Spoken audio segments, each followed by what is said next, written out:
Welcome back to the channel where we level up and never look back. And today I would like to talk about 10 things you should never do as an English learner. And look, I am not a native speaker of English. Everything you hear and everything I know, I worked really hard for. And I've been guilty of some of those things, maybe all of those things to be honest. But I'm on a mission now to help you avoid making the same mistakes I made. It took me some time to learn English and get to the level that I am at now. However, if I had known all this, it would be way faster for me. So let's make it faster for you. 10 things you should never do. Let's go. Number 1, apologize for your English. Do not do it. Do not. Look, no. But Venya, what? No. I'm sorry, my English is not very good, but let me elaborate on how I think global warming is influencing our day-to-day life right now. You know what I mean? Don't do that. Don't. You're not doing anyone any favors. You're not doing yourself any favors, most importantly, but you're also making the person you're talking to pay extra attention to the mistakes that you might make. Now they're gonna be looking for them. Don't point it out. Don't do it. You don't want to do it. You want people to be paying attention to what you're saying, not how you're saying it. So just don't do it. Just stop doing it. Don't apologize. Don't say anything. If there's a misunderstanding, or if you have to ask someone to repeat something, don't say sorry. Don't say sorry. Instead, be thankful. Let's say I'm saying something and you don't understand me. You say, hey, what was that? Can you repeat? Say that again. We've been doing this for 2 minutes straight.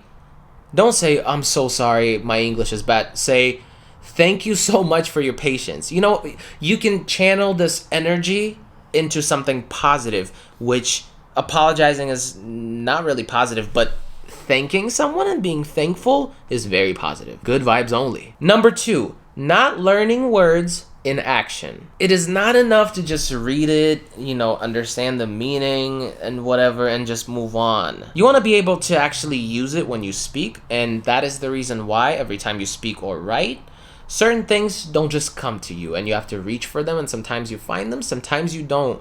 That's the reason why. I'm sure you've heard about the passive vocabulary, the active one, whatever the case may be. Well, that's kind of the deal here. It will never be active if you're not being active with it. So take all the stuff you're learning and actually put it to use right now. The sooner you do it, the better chances you have for it to actually stick. So whatever you're learning right now, the list of words, whatever, just take a couple and tell yourself, okay, today I'm gonna go out of my way to use these words. Sometimes you're gonna force them into conversations. Sometimes you're gonna force conversations just so that you can use them.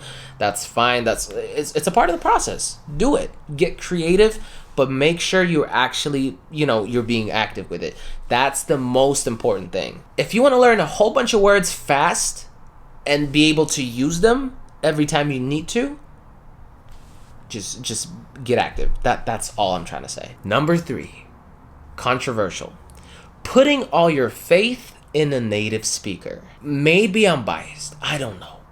I'm trying to be as objective as I can. I am not a native speaker myself. I wasn't born and raised in an English-speaking environment. I had to learn and work hard for everything. And the first interaction I had with a native speaker was the biggest heartbreak and disappointment of my life. Because I always thought of a native speaker as this magical being, this wizard, this person living on top of the mountain close to the sky, and they come down from this magical place up there and they offer help and they fix everything for me and they tell me exactly what's wrong and why. They don't do that. Unless they are a trained English teacher, it won't really help. Don't put all of your faith into native speakers. Speaking to a native speaker is great when you are taking the English out of it. And what I mean is you're just talking to a regular person as a regular person. You're talking about something you're passionate about. You're talking about something you like, but you don't expect anything. It's just practice. You know what I mean? If you don't expect any kind of feedback or any kind of help, that's great. Don't hype it up. Don't build up these crazy expectations like I once did, and I know many people still do. It only leads to disappointment. So if you're looking for someone to practice with who you can actually get some sort of feedback from, I would highly recommend to find and create a network of like-minded friends who are also learning English and you're about on the same level. Maybe you're a little higher, maybe they're a little higher. Everyone has their strengths and weaknesses and you can help each other. It's a very productive partnership. So find someone who is on the same type of journey as you. Don't find someone who was just born and raised speaking the language. That's not very helpful. Number 4, accepting that you will never get to the level you want because you're not a native speaker. These doubts, they could be very destructive. And I've had my fair share of doubts and people telling me things about it in that kind of regard. And I tried really hard to not let it get to me and not be affected by it too much. Certain people don't see past their surroundings and their environment. And when I was learning English, there was no one for me to look at for inspiration or to even just prove that it's possible for me to not speak the language at all and then after some time be on the same level as a native speaker. I didn't know it was possible. I just kind of had a gut feeling and I believed in myself. But it was difficult without, having that. I don't want to put myself in that kind of light. I'm not a role model, but you can look at me at least and see that it's possible for you. If I could do it, you can do it too. I'm not gifted. I don't know any other languages and I don't have any talent for languages. But the bottom line is, don't listen to the haters and accept that as your reality. Don't just settle. If you have goals, go hard. Go hard and you'll do it. You'll get there. I promise you. Number 5, practicing only one skill just because it's comfortable. I get it.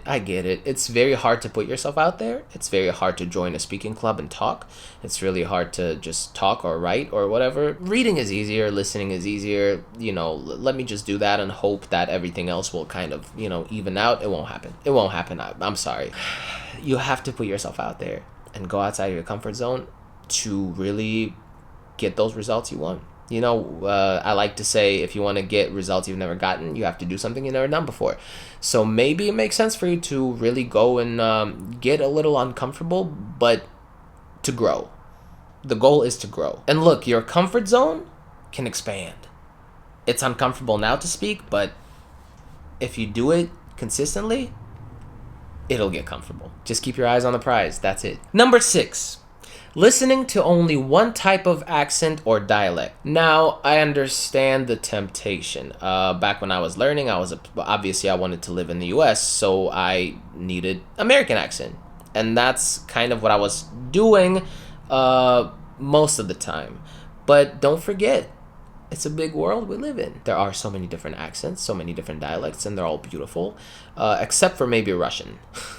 That one is not beautiful. But either way, you want to be able to understand everyone. We come from different countries, different parts of the world, different cultures, different languages, different backgrounds, but English unites us all. We can all talk and share experiences through English. So just be open to, getting used to some other sounds. That's just what I'm trying to say. If you're obsessed with American like I was, still watch some, British shows. Just to train your ear to pick up on those sounds a little better. Number 7, not incorporating English into your free time or your me time. English is not just an academic type of journey. It is a lifestyle. It is a way of thinking and a way to express yourself. A different way to express yourself apart from the one that you already know. So make sure you really learn how to live with it. Make sure you have fun.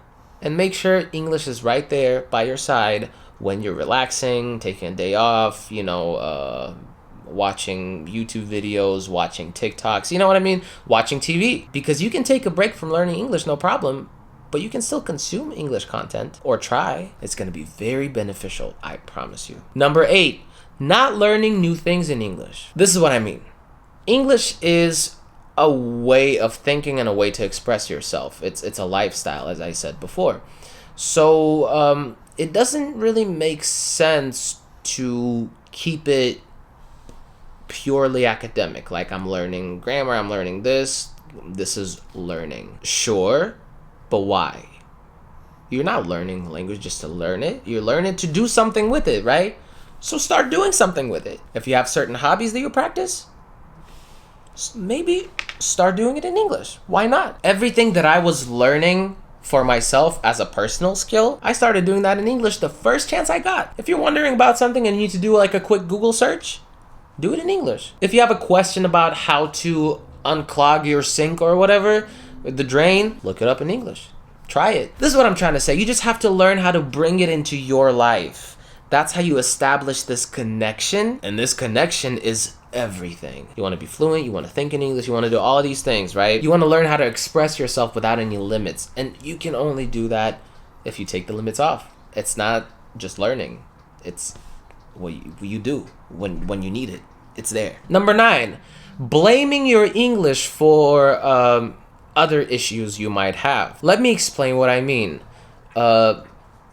I can't speak English. My spoken English is bad. My ability to speak is not very good, but I'm very good at reading and learning whatever, reading and listening. Well, what kind of person are you? Are you an extrovert? Are you talkative? In your native language, do you just talk to anybody about anything, anytime? You don't have any problem starting conversations? You do public speaking a lot? Because if that's not you, it's not going to be you in English. I'm sorry. But I'm not saying this is everything that you will ever be. No, of course not.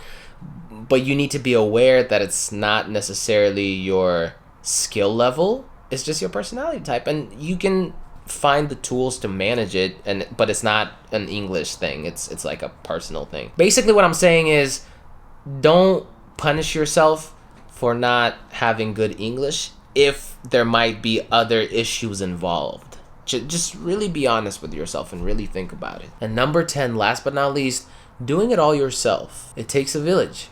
It truly does, you know, and I, even though I mostly did it myself, I still had help. I still had people. I had a network of people that I could practice with. I had people I could go to with questions. I studied with books. I didn't take any courses, but if I had some good courses back then, I probably would have. You cannot be a good self-made English speaker. You have to socialize. It's a language, and a language is to communicate. So communicate. Don't be afraid to ask for help. Reach out to people. Talk to people. Just don't try to take it on by yourself. It could be a very lonely road that leads to disappointment and stress. And you want to feel supported. You want to feel like there's a team of people doing the same thing with you. It's very empowering, but most importantly, it's comforting. You know, it's not an easy thing what you're trying to do. I'm talking to you. What you're trying to do is not easy, but you can make it easier by, you know, having the support system and just being open to getting help from people as well as helping other people in return. That's the beauty of it. We learn English to meet new people, to create new opportunities, or to find new opportunities. So don't block it all out. Be present, be open, communicate, and you'll be fine. You'll be better than fine. You'll be great. But yeah, this is it. Thank you so much for watching this video, and I really appreciate all the support on this new channel. My teaching journey was quite a journey, and this is a brand new channel. I was doing some other things with teaching English before, but now it's time for me to take it to the next level and help as many people as I can in all of these platforms that I started. TikTok, it is a great way for me to do it, and I feel honored to be in the position that I am now, to give back to the community. You know, no one really helped me like that. There was no teacher or no one to really look at, and I'm honored to potentially be that for you. So if you like my style, and if you like what I'm doing, and if you want to learn with me, stick around, and we're gonna achieve some greatness together. That I can promise. Thank you so much for watching. Let's level up, never look back.